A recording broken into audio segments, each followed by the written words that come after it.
The hardest obstacle was myself. I started realizing more and more and more that all these people were gone. What was haunting me was me. I can't control my dad. I can't control the people calling me nigger.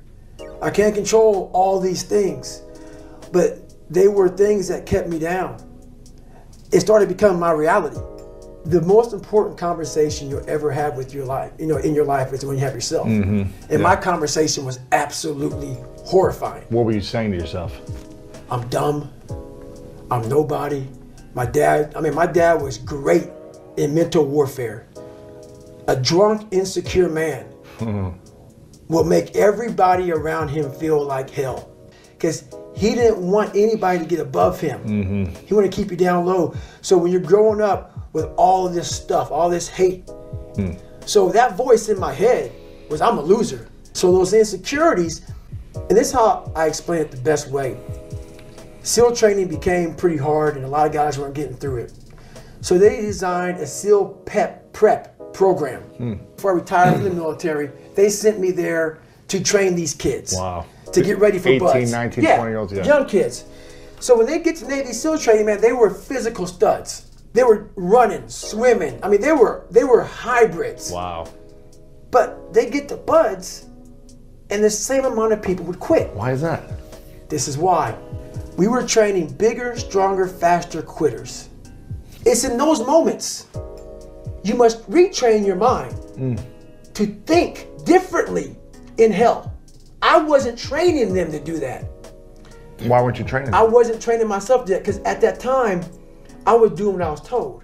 These guys need to meet a standard. Physical standard. A physical standard.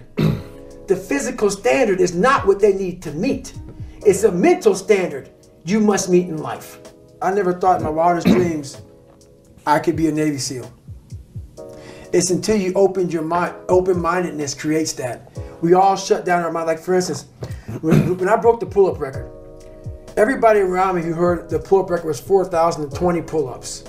That's the first thing they did. Oh my God. 4,000 in 24 hours, or was yeah, this? It's 4,020 pull-ups in a 24-hour period. Yeah. The first thing I did versus closing my mind to like, oh my God, that's crazy. I went and got a pen and say, how many is that every minute? Exactly. Every hour, every second. Instead of taking life and making it out to be this grandiose thing, start breaking it down. Start breaking it down. And most of us, we live in a box.